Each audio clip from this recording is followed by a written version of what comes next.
Majesty, Your Royal Highnesses, Your Serene Highness, Your Excellencies, my Lords, ladies and gentlemen. Your Majesty, we welcome with all our hearts Your Majesty this night to this London, as we do their Royal Highnesses Crown Princess Margherita and Prince Radu, Princess Elena and the Honourable Elisabetta Caterina de Romani. You are all truly welcome.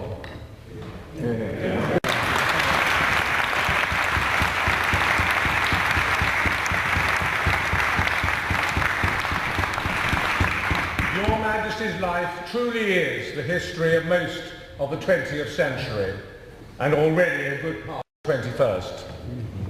Your life would be unbelievable if it were not totally true.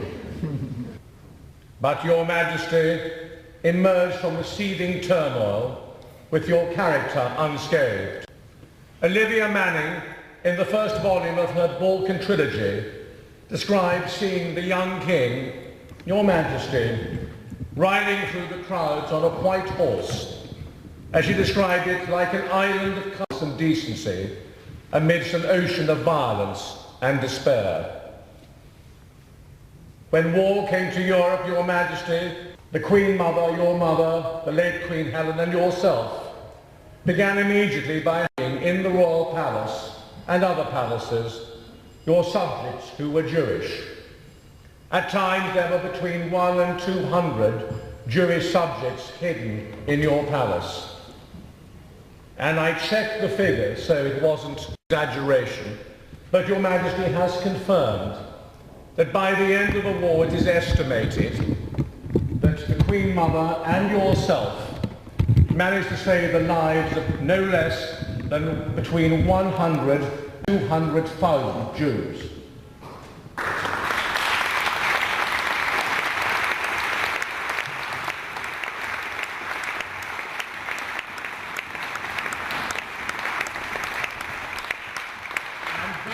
Commemorated in Yad Vashem in Jerusalem. Marshal Antonescu, but of course it was not for long, for Your Majesty struck. At the age of just 22, and it's an extraordinary story, you summoned one of the most feared dictators in Europe to the palace, and there, personally, with just a handful of loyal ADCs, arrested him at gunpoint. As he was led off to imprisonment in the Royal Stamp Room, he shouted at you and spat at you, saying, "You will be executed in the morning." But that didn't happen. Within hours, you would close the concentration camps, freed all Jewish subjects who were held there, and also the Allied prisoners of war, ordered the occupying German troops out of Romania, and brought Romania into the war on the side of the Allies. You paid a heavy price initially for what you did, Your Majesty. Hitler ordered your death or capture, but preferably the former. And again, unbelievably, for a week, you and the Queen Mother were on the run, literally, sheltered by loyal peasants in farmhouses and cottages, sleeping at night in cars, on one occasion even hiding behind a haystack, while a German convoy looking for you passed by. But you were triumphant, and in only a week after what history has come to know as King Michael II, the Germans had fled Romania, and Hitler's minister in Bucharest had shot himself. Tragically, your courage did not lead to the peace and tranquility your country deserved, for Stalin determined to swallow up Romania. But for 3 years you stayed there. You endured further appalling privations. The electricity and water supply to the palace were cut off. Guns were trained on us. Of course, you always refused to leave. And eventually the communists lined up 1,000 students and threatened to kill them one by one until Your Majesty agreed under duress to go. And so you had to leave Romania. The communists insisted it had to be at night before the people realized what was happening. There was a long train journey through Transylvania to the west. But even as it always does, the news leaked out.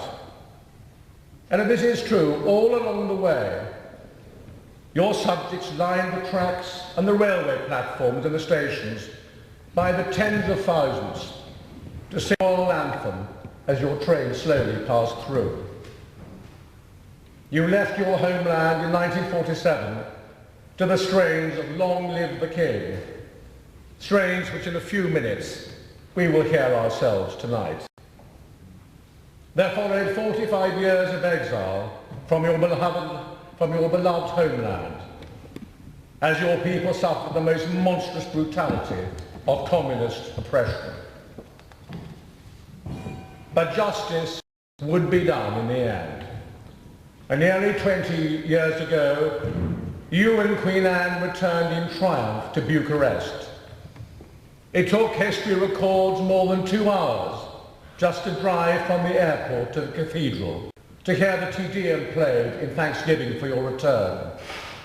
So great were the crowds that thronged and pressed against the car, more than 1 million lining the route to the cathedral. And so now, to dignity, and back in that same royal palace where you were forced to abdicate all those years ago, you are once again the most revered and respected person in your country, the conscience of the nation, as was when you addressed both houses of Parliament just under a year ago. But Your Majesty, we need not only talk of the past, but of the future too, for you are still a beacon for the future of your country. In your wear, Crown Princess Margarita and Prince Radu, you have tireless champions for the oppressed and the underprivileged. The Princess Margarita Foundation for Children, which I have visited myself in Bucharest, an extraordinary and wonderful example for the world of what can be done for the young, underprivileged and needy. Your Majesty, your life and the privilege, despite your exalted birth, one of hardship, fortitude, self-sacrifice, decency, and pure courage. You've been merely a king, but a truly great king, who changed the course of history for the better. Quite apart from those 100 to 200,000 that you saved, it is now universally accepted that thanks to you, the Second War was shortened by at least months, and at least 500,000 lives were saved by your actions. There will undoubtedly be some of us here tonight who owe our lives of our families and friends to the courage of Your Majesty all those years ago. Today is the feast of St. Michael and all angels in the Orthodox calendar, and Your Majesty's name. And earlier His Majesty went to the Queen's Chapel of the Savoy, the presence of the royal family, for a special service to commemorate the start of your 75th years of the Royal in Order, the first knight ever to achieve such a distinction. And uniquely, a special stall plate was installed in the chapel in your honour, the first ever given to a member of a non-British royal family. Your Majesty, of course, you are now part of the fabric of this city of London. You are a freeman and citizen of London, a liveryman of the Wax Chandlers, and a royal member of the Guild of Freemen. Please know that you will always enjoy the love, respect, and awe of your fellow citizens. Your Majesty, we are sorry that Queen Anne is not able to be with us tonight, but rest assured that she is very much in our thoughts. Ladies and gentlemen, we have with us tonight not just the King, but one who I truly believe is one of the greatest sovereigns who has ever reigned. We rejoice that he is able to be with us and to dine here amongst friends. Will you now please rise, while I propose the toast to the King of Romania.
the King of Romania, King of Romania,